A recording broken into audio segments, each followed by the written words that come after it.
Shabbat Shalom, everybody, and welcome. As you can see, I am not in my office today.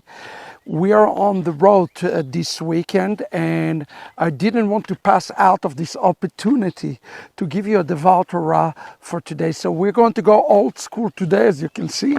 I jotted a few of my notes on a piece of paper today. No PowerPoints, no slides, nothing fancy, just me and you here standing right before sundown, giving your Shiur Torah from that Chukat. I hope that it will be a blessing to you, although I'm in the outdoors, to receive this word today.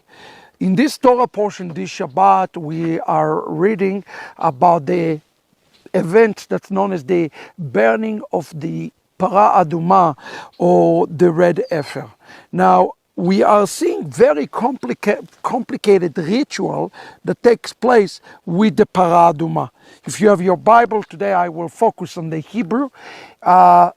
We want to look at the verses, chapter 19, verse 7, 8, and 9. And I will paraphrase it to you today. Since there are no PowerPoints, I will stick with the Hebrew, and hopefully together we will be able to understand this. It says that the entire ordeal of burning the Para Aduma have to be taken place by the Kohen. It says, ויכבס בגדיו הכהן ורחץ בשרו במים. It says that the high priest had to wash his clothes and then rinse his flesh, and only then ואחר יבוא אל המחנה, and only then he will come to the מחנה. וטמא הכהן עד הערב. He was unclean until the evening. But then, after this ritualistic thing that happened, another person would have to come. It says, "Ve'asaf Ish Tahor," a man that is a pure tahor, which is not the same thing as holy. You need to make yourself a distinction. A man who is called in Hebrew tahor. We have to understand what is a tahor. He took the afar, the ashes of the Para Aduma, והניח מחוץ למחנה. He took it outside the camp, במקום טהור, in a holy place, והייתה לעדת בני ישראל, for the community of house of Israel, it became a place that is called Mishmeret. Now, we have to understand something, leMishmeret. Every time we see the word לשמרו, like ושמרו בני ישראל, it represents something that is holy. First of all, we have to understand what the Para Aduma represent, and we have to understand this. Listen to what the Midrash says. Who and what the Para Aduma represent? It says, Lomdei Torah. Those who are the practitioners of Torah, Nikraim Parot. They call, and it's a remez, a clue to the tzaddikim, for the righteousness, the righteous who are complete, who are walking in the gevurah, in the might. And what did they do? They sweetening the judgment and sweetening the Para Aduma, the red heifer. We have to understand what and who the Para Aduma represent. Remember, it's had to be taken outside the camp. According to the book of Hebrew, written to the Messianic Jews, when Paul says to the Messianic Jew, God, come now, let us go outside the camp, bearing his disgrace, what Rav Shaul referring to, he is referring for this Ish Tahor, to this man who is purified man, who is to take the ashes outside the camp, and in that way it's become a testimony for the entire Bnei Israel. In essence, what Rav Shaul is telling us here, that we are to be like this Ish Tahor. We'll take the Para Aduma, the Adumoni, outside the camp, so we will become holy. The ashes will become holy for all of Israel. Well, who is the one who is called Admoni? The word Admoni refers to only two people in the Bible. Esav is called Admoni. He's called Admoni. And if we know that if we take the word Esav and we flip the letters of the word Esav, we get the name Yeshua. Who else is called Admoni? It's King David. The Midrash teaches us that when King David was born, he was Admoni, and they took him to Samuel. And Samuel, he's looked upon him, and he was shocked because he resembled almost identically Esav. There are only two that it called Admoni that are representative of this Para Aduma, and both of them represent the Mashiach. Now, how is this Para Aduma become holy for the entire of Israel? I want you to understand that there are two components here. There is the component of the Kohen, and what the Kohen had to do. Israel is called Mamlechet Kohanim, a nation of priests. But here the text is telling us that there is another man who is called Ish Tahor. And we understand the identity of the Ish Tahor. The identity of the Ish Tahor and the purpose of Ish Tahor is to use the remain of the Para Aduma to bring Israel, all of Israel, to become holy. And if you burn something, you ended up with its essence. And this is what I would like to describe to you today, that there is a calling and a purpose on your life today to become like an Ish Tahor, meaning you are to burn, to take the things that are left and take them outside, so as the text says that Israel will become for Israel like mishmar, this becomes something that Israel guard. So who is this Ish Tahor?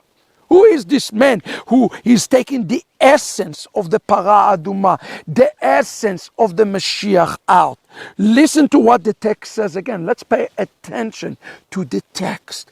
The text saying here, Ve'asaf Ish Tahor. I want to deal first of all with the first word, Ve'asaf. The word Asaf, have a linguistic clue. He's talking about Sukkot. The word Asaf speaking about the ingather. Who is this person?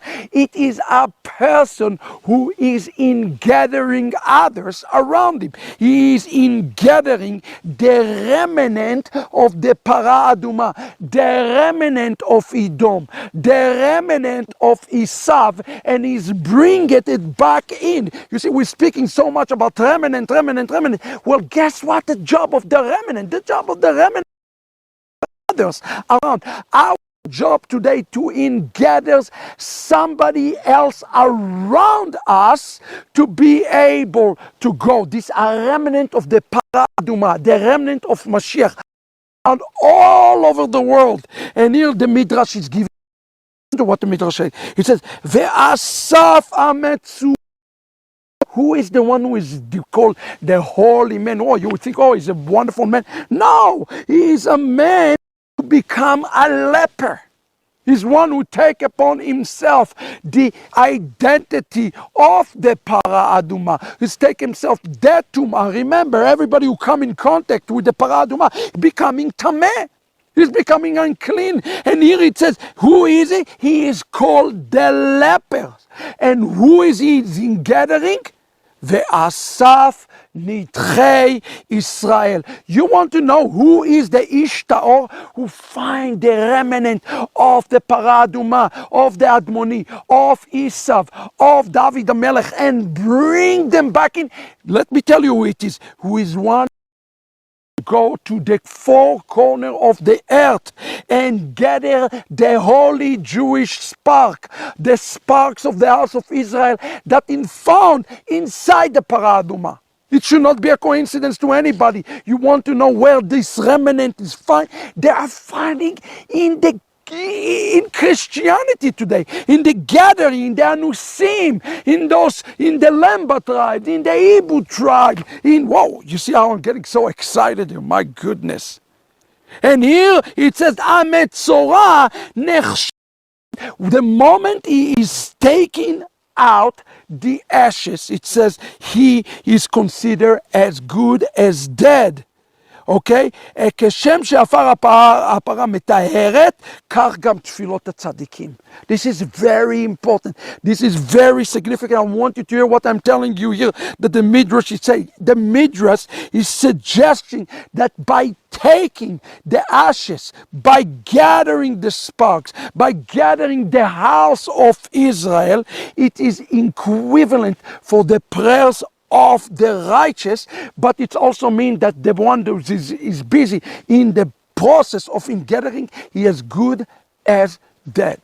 The moment that you decide to gather the ashes of the Parah Aduma, to restore the Parah Aduma, so all of Israel will have this as salvation, guess what's happened to you? You are good as dead. So when Paul says, come now, let us go outside the camp to gather the ashes of the Parah Aduma, basically what he's challenging us in the book of Hebrew is with this. He says, are you willing to die in order to gathering the Jewish sparks? And that is the result. Listen to what the result of the gathering of the Midrash continue and connected it to Isaiah 35:6 that says, then the lame shall leap like a gazelle, and those who cannot, the tongue of the dumb shall shout aloud. What will happen to those sparks that are being resurrected? They're going to be raising up from the dead. In essence, when we go at the business all throughout the world to find sparks in Christianity and pull them out, we are saying we are willing to die so that others will be entering in. Now listen to this. This word that is used to describe the man is tahor. Remember what I explained to you before. Tahor is a word, now it's used this word here, Ish Tahor. But we have a problem with the word Ish. The word Ish is not the same as the word Adam. When you see this word Adam mentioned, is a man who is walking in his fullness. But when you see the word Ish mentioned, it's a man who is fighting. He's a man who is struggling. He's struggling against his Yetzer Hara. He is fighting a good fight. For example, the Torah mentioned this term, Ish Tahor, a man that is pure. Ish Tameh, a man who is defiled. Ish Tzaddik, a man who is righteous. Ish Metzora, a man who is just like a leper. There is a reason that the Torah is saying Ish Tahor. It is a man like you, like me, who is imperfect. He is imperfect, but he is tahor. Well, what does it mean to be tahor? Tahor is equivalent in the Holy Tongue for what the Midrash says, for kedusha, to set apart the sparks, to find the spark of this ruddiness that has been lost 2,000 years ago in Christianity. And he is the one who he is saying, I am dedicating my life to pull them out. But he's not a perfect man. He's a man that's going through many, many things. Ish is a person who struggles. Hey, listen to me, brothers and sisters. If you are struggling today, does not mean that you are disqualified by returning Kedusha.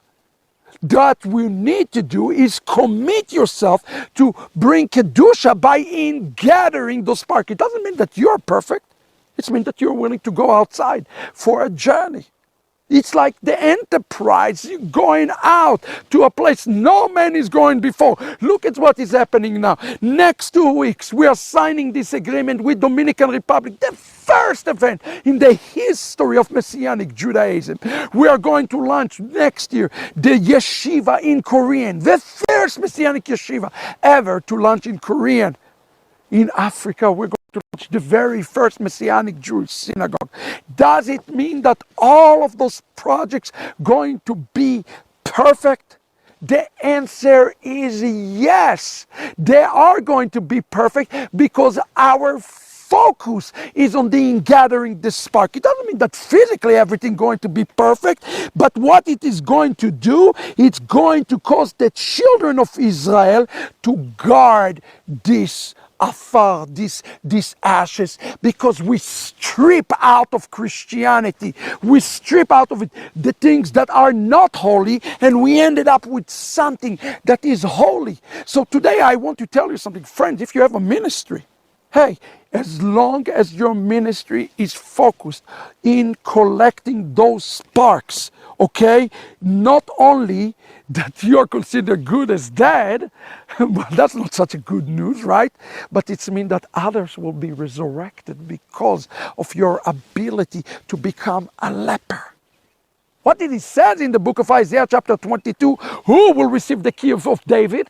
The one who's willing to put on the robe of Joseph.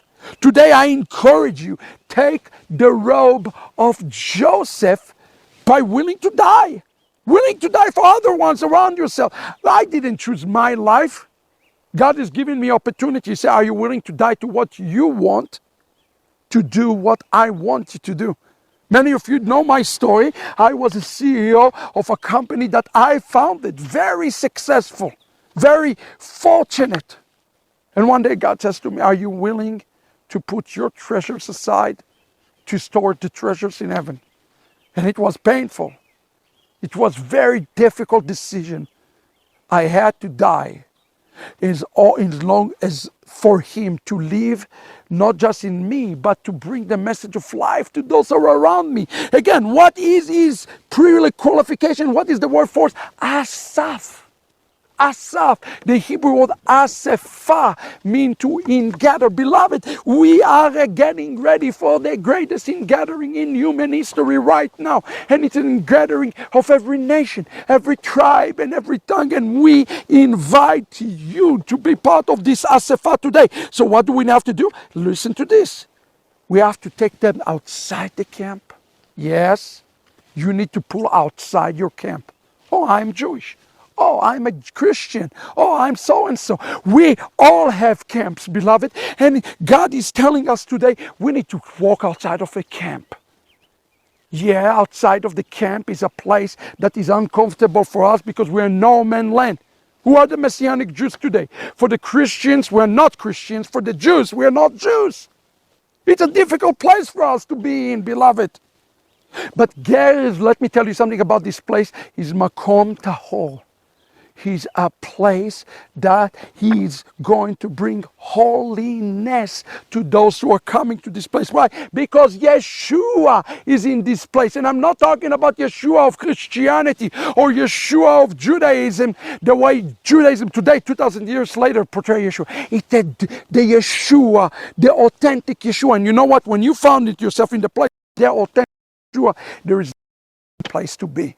It's a place of holiness, and that will be a beacon to the house of Israel to say, I am returning to Kedusha. So let me give you those principles again, and I want to pray for you today. Torah is like being in the Torah. That's what Chazal is telling. It's like being this red heifer. He's willing to go out, take the ashes out, willing to be taken out, willing to be dying so that other will live. This is the time of the ingathering. I love this about Rivkah. When Rivkah started the journey, she didn't say bye-bye, hasta la vista. She turned around, so she brought her bridesmaid. Let us not be selfish today and think that the journey just belongs to us. It's not just belong to us. That's why we are fighting, and that's why we tell you, support us, support this work. Because we need to bring as many people to this journey today. This journey does not just belong to the Kohen, to the Jew. It's belong to the Ish Tahor, and I believe that the Ish Tahor is none other than the remnant. The remnant. And what the remnant does? The remnant bringing more remnant in. So I is encouraging you today. Let's be like this remnant that's going to bring additional remnant in so that Israel, but it said that Israel will protect it. not defile it, not curse it, but rather Israel will protect it. It's time for Israel to protect the Messiah. It is time for the lame to leap and those who cannot speak to be able to speak. And who is doing it? Oh, some super rabbi? No! Ish! Ish! You are Ish! I'm Ish! I'm not perfect, you're not perfect! We're struggling! God is using ordinary people to do extraordinary work today, friends. It's all come down to the question, are you willing to become this leper and die so that others will come?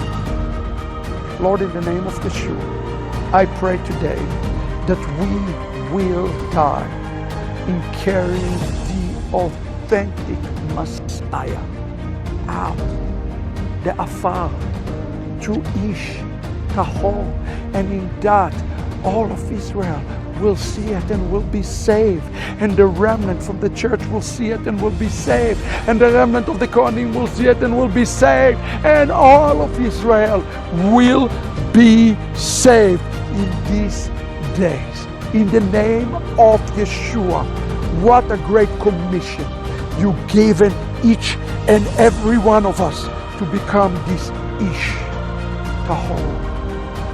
Ish Tahor. I pray upon you today that you will become Ish Tahor. Shabbat Shalom, everybody. I hope this ministered to your heart as it ministered to me. God bless you. It's so good to be with you. Keep us in prayer.